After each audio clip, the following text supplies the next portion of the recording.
आदाब, मैं हूं शादाब। ये आम लोग और टीवी वाले प्रदूषण को लेकर बहुत हो हल्ला करते हैं। दिल्ली एनसीआर में प्रदूषण ने विकराल रूप धारण कर लिया है। दिल्ली में AQI लेवल एक बार फिर 500 के पार पहुंच चुका है। इतना AQI हो गया, दम घोटू, जहरीली हवा। असल में एयर पोल्यूशन तो कुछ है ही नहीं। यकीन नहीं हो रहा ना? तो ये देखिए, ये हैं बीजेपी नेता और भारत के एनवायरनमेंट मिनिस्टर भूपेंद्र यादव।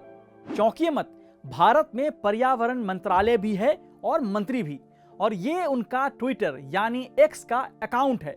शायद एयर पोल्यूशन की वजह से इनके सोशल मीडिया अकाउंट पर भी धुंध छाया हुआ है, इसलिए तो जहां देश भर में प्रदूषण को लेकर लोग परेशान हैं, वहां इनके अकाउंट पर चुनावी मौसम का पता चल रहा है। इस वीडियो में हम नेताओं की बात नहीं बल्कि सरकारों ने प्रदूषण को रोकने के लिए कितने पैसे खर्च किए और कितने खर्च ही नहीं हुए, इसकी असलियत बताएंगे।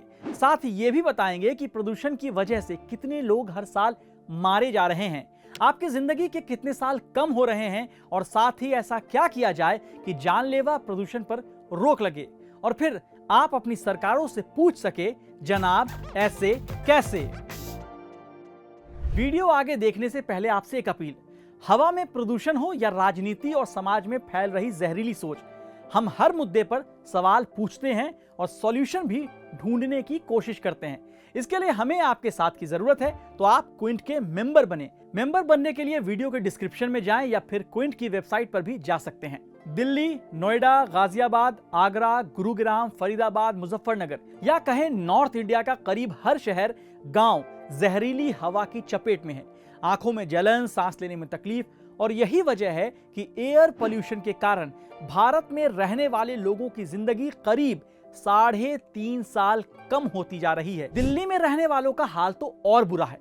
प्रदूषण की वजह से यहां करीब 2 करोड़ लोगों की लाइफ एक्सपेक्टेंसी औसतन 12 साल कम हो रही है। Independent international weekly medical journal Lancet के मुताबिक भारत के 10 शहरों में 7% मौतों के पीछे एयर पोल्यूशन है। स्टडी के मुताबिक 10 शहरों अहमदाबाद, बेंगलुरु, चेन्नई, दिल्ली, हैदराबाद, कोलकाता, मुंबई, पुणे, शिमला और वाराणसी में हर साल औसतन 33,000 से ज्यादा मौत एयर पोल्यूशन की वजह से होती है। अब आते हैं प्रदूषण से जुड़े खर्चे और पैसे पर। वित्त मंत्री निर्मला सीतारमण ने 23 जुलाई 2024 को देश का बजट पेश किया था। तब पर्यावरण, वन और जलवायु परिवर्तन मंत्रालय यानी ministry of environment, forest and climate change को फाइनेंशियल ईयर 2024-25 के लिए 3,330 करोड़ रुपए के बजट का वो आवंटन की घोषणा की गई थी, जो कि पिछले वित्तीय वर्ष यानी फाइनेंशियल ईयर में निर्धारित 3,231 करोड़ रुपए से 93 करोड़ रुपया ज्यादा थी।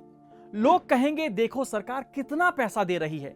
थामा थामा, अभी आपको खाता बही दिखाते हैं। साल 2019 में केंद्र सरकार ने नेशनल क्लीन एक्शन प्रोग्राम शुरू किया था। खूब खबरें बनी। लक्ष्य था कि 2026 तक 40% प्रदूषण कम किया जाएगा। फिर 131 शहर इसमें शामिल किए गए। वायु प्रदूषण को कंट्रोल करने के लिए अब तक लगभग 8,011 करोड़ रुपए खर्च किए जाने के बावजूद प्रदूषण पर कंट्रोल नहीं पाया जा सका है। यहां एक बात काफी खास है, वो ये कि फंड जारी हुए फिर भी उन्हें खर्च नहीं किया गया। नेशनल क्लीन एक्शन प्रोग्राम की website portal for regulation of air pollution in non attainment cities के मुताबिक 2019 से लेकर अब तक सरकार ने 11,210 करोड़ रुपए फंड रिलीज किए हैं। हालांकि इसमें से अब तक सिर्फ 8,011 करोड़ रुपए ही खर्च किए गए हैं। 29 जुलाई 2024 को लोकसभा में एक सवाल के जवाब में केंद्र सरकार ने बताया कि पिछले 5 सालों में सेंट्रल पोल्यूशन कंट्रोल बोर्ड ने पर्यावरण संरक्षण शुल्क यानी EPC यानी एनवायरमेंट प्रोटेक्शन चार्ज और पर्यावरण मुआवजा यानी EC के फंड का 75% से ज्यादा हिस्सा खर्च ही नहीं किया। पर्यावरण, वन और जलवायु परिवर्तन मंत्रालय में राज्य मंत्री कृति वर्धन सिंह ने लोकसभा में जवाब में बताया कि 2019 और 2024 के बीच CPCB को EPC फंड के रूप में 422 करोड़ रुपए मिले। इसमें से 99 करोड़ रुपए का इस्तेमाल पर्यावरण संरक्षण गतिविधियों के लिए किया गया। वहीं इसी फंड के रूप में 404 करोड़ रुपए कलेक्ट किए गए। इसमें से सेंट्रल पोल्यूशन कंट्रोल बोर्ड ने सिर्फ 61 करोड़ रुपए खर्च किए। मतलब ये फंड भी काफी हद तक खर्च नहीं हुए। Ministry of environment and forest के अंडर आने वाली सेंट्रल पोल्यूशन कंट्रोल बोर्ड का बजट 2024-25 में 105 करोड़ रुपए से बढ़ाकर 113 करोड़ रुपए कर दिया गया, लेकिन फिर भी हालात नहीं बदले। अब बात कुछ शहरों की करते हैं जिन्हें प्रदूषण कंट्रोल के लिए फंड तो मिले, लेकिन लोगों की जिंदगी बचाने के लिए वो पैसे खर्च ही नहीं हुए। पहले बात दिल्ली की करते हैं। 2019 से लेकर अक्टूबर 2024 तक नेशनल क्लीन एयर प्रोग्राम के तहत दिल्ली को करीब 42 करोड़ रुपए जारी किए गए। खर्च हुए करीब 12.6 करोड़ रुपए। 2022 में टाइम्स ऑफ इंडिया में खबर छपी थी, जिसमें एक आरटीआई के हवाले से लिखा था कि हवा की गुणवत्ता में सुधार के लिए दिल्ली प्रदूषण नियंत्रित समिति यानी डीपीसीसी ने 2015 से नवंबर 2021 तक 470 करोड़ रुपए से अधिक खर्च किए हैं। इसके बाद कितने खर्च हुए इसके आंकड़े हमें नहीं मिले, लेकिन सवाल है कि इतने करोड़ खर्च के बाद भी दिल्ली की हवा जहरीली की जहरीली ही क्यों है। अब ये सुनते ही अरविंद केजरीवाल के विरोधी खुश हो जाएंगे और कहेंगे देखो केंद्र सरकार पैसे दे रही है लेकिन दिल्ली सरकार खर्च नहीं कर पा रही है। तो बाकी जगहों का भी हाल जान लीजिए। नोएडा को प्रदूषण कंट्रोल के नाम पर मिले 30 करोड़ और इन 5 सालों में खर्च किए सिर्फ 1 करोड़ 43 लाख रुपए।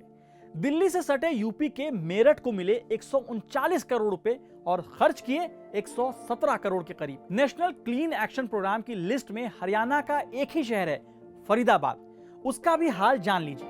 सरकार किसकी है ये पता ना हो तो गूगल कर लीजिएगा। फरीदाबाद को प्रदूषण कंट्रोल के लिए मिले 73 करोड़ और खर्च किए करीब 28 करोड़ रुपए।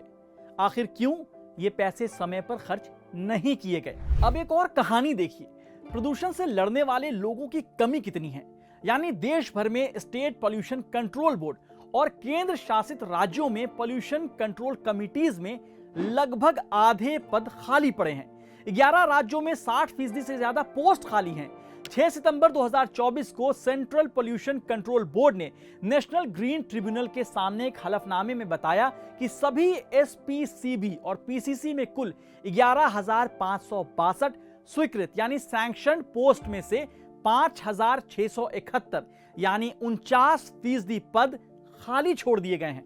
शायद कुछ लोग कहेंगे कि कमियां गिनाते हो, समाधान भी बताओ। तो सुनिए, प्रदूषण से लड़ाई का सॉल्यूशन एक दिन में नहीं निकल सकता है। Online class, work from home, odd even, ये सब शॉर्ट टर्म सॉल्यूशन है। हमें उन देशों से सीखना चाहिए जिसने प्रदूषण को कंट्रोल किया। 1990 के दशक में बीजिंग में जनसंख्या के साथ साथ प्रदूषण भी बढ़ रहा था। सड़क पर कारों की संख्या बढ़ती जा रही थी, लेकिन बीजिंग ने कड़े कदम उठाए। वायु प्रदूषण से लड़ने के लिए बीजिंग का बजट 2013 में 3 बिलियन युआन यानी करीब 434 मिलियन यूएस डॉलर से बढ़ाकर 2017 में 18 बिलियन युआन यानी 2.6 बिलियन अमेरिकी डॉलर किया गया। बीजिंग ने डीजल और कोयले के खपत पर कंट्रोल किया। इलेक्ट्रिक बसों की सर्विस बढ़ाई गई। पब्लिक ट्रांसपोर्ट पर फोकस किया गया। कोपेनहेगन को साइकिल फ्रेंडली कैपिटल कहा जाता है। यहाँ पर 50% से ज्यादा लोग साइकिल का इस्तेमाल करते हैं। ग्रीन स्पेस बढ़ाए गए हैं। कचरे से ऊर्जा नीति लागू है और ये दुनिया के सबसे साफ शहरों में से एक है।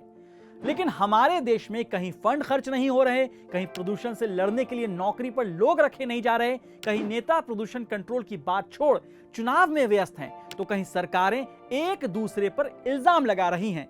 इसलिए हम पूछ रहे हैं, जनाब ऐसे कैसे?